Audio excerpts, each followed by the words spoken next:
So he goes into his 8th year, scores 20 more goals than he ever has in a season. I'm always fascinated by players, whether you're McDavid, an elite, or anybody who kind of well into their career can find ways to just pop off.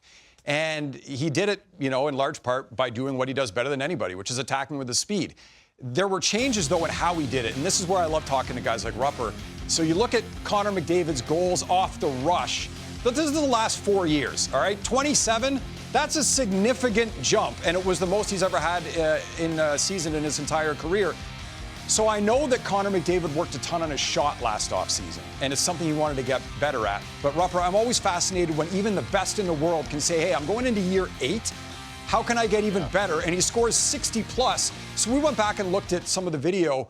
What's he doing off the rush? What were the things that he was doing that was different that allowed him to score at volume in a way that fits within his player archetype by maximizing his greatest asset? And one of the things I want to get to before we get to the video is I remember having this conversation because playing on teams, I was with the Penguins, the Devils, the Rangers, and we were always seeing to go against Ovi, right? And every team that I was on, we had our D pairs that were the Ovi shutdown guys, or at least try to, right? Not many defensemen were successful with that. But I say, you know that he's going to try to shoot through the wickets, and you take him off the toe caps, you take him off the inside of your foot.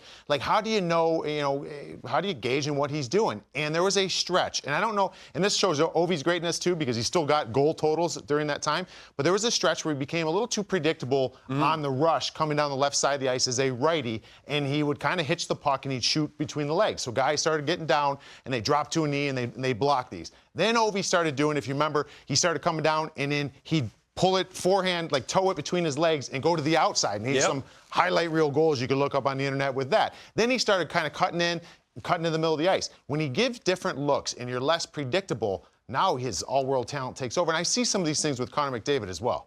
Yeah, let's roll it up. We'll take a look first at a few examples from 2 seasons ago. Still a great player, but when he hadn't quite taken what he was doing off the rush to the heights that we saw last season. Here's coming in off the wing, tries the quick shot to go 5-hole. Doesn't score, but this is where he's so dangerous coming on that weak side of the ice. Again, a shot. I think to your point, Rupper, he changed a little bit of what he does, which helps. But again, his shot also got a lot better, and it's something he worked on. So that example there, watch this one right here. Stop it right here.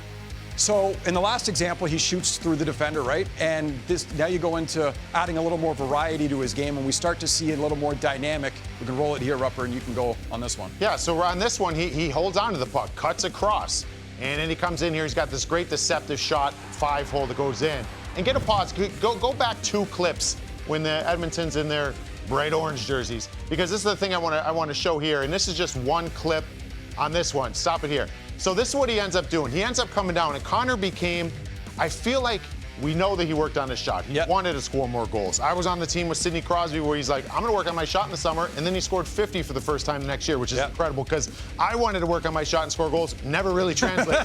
So these guys are all world in the way they do it. But Connor, it looks like when you look at the way he was even a couple seasons ago, gets chances on the rush, he's able to score many goals, but he looks like he has to have a little bit of trickery, right? He has to surprise a goaltender. There's the feet moving 100 miles an hour, stick handle, stick handle, stick handle, then just immediately go real quick in one motion, just kind of slap at the puck and throw it towards the net to create offense.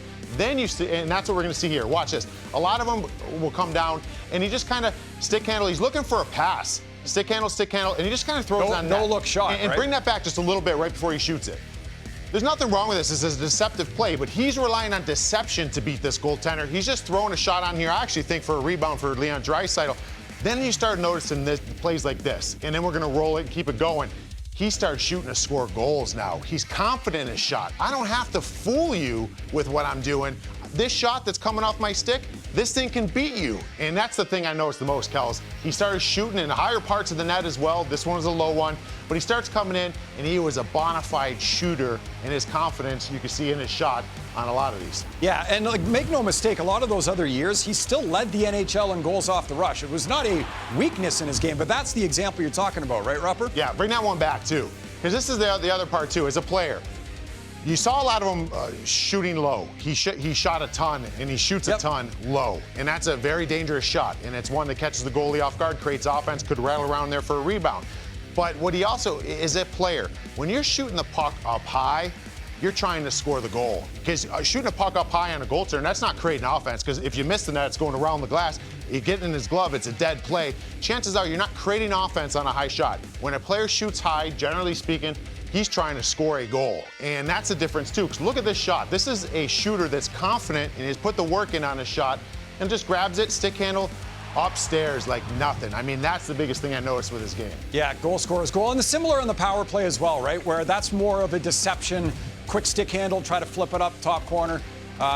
And, you know, again, there's a lot of weight on that shot there, but he's dangerous off the rush, whether it's at even strength, whether it's shorthanded. I mean, this guy's the best in the world at it. So to be able to dial it up a notch, what I've found really impressive about this is if you look at the average goal distance of his goals off the rush, again, farthest from the net in his career was last season at just over 19 feet. So on average, he's scoring from 19 feet out off the rush and scoring at the most volume he ever has. For those two things to go together shows you how much more effective his shot has been in that situation. And this is the scary part if you're the rest of the NHL.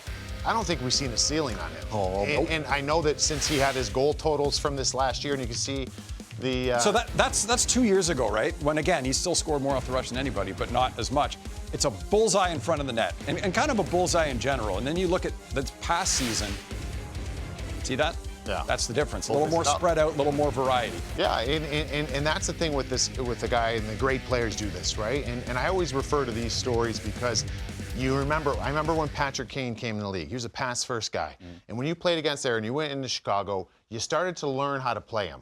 You know, you knew that you can let off Patty Kane. You can give him a little bit of space, take away passing lanes because he'll eat you up with the pass. Make him shoot. Then Patty Kane got 30 goals. Now what do? You know what I mean? Like, now you got to run up on him. Now he could dance you and make you look silly. Yeah. Same thing with Crosby. I think that's why Sid wanted to score more goals, be less predictable. So my point with Connor McDavid, we saw the goal totals go up.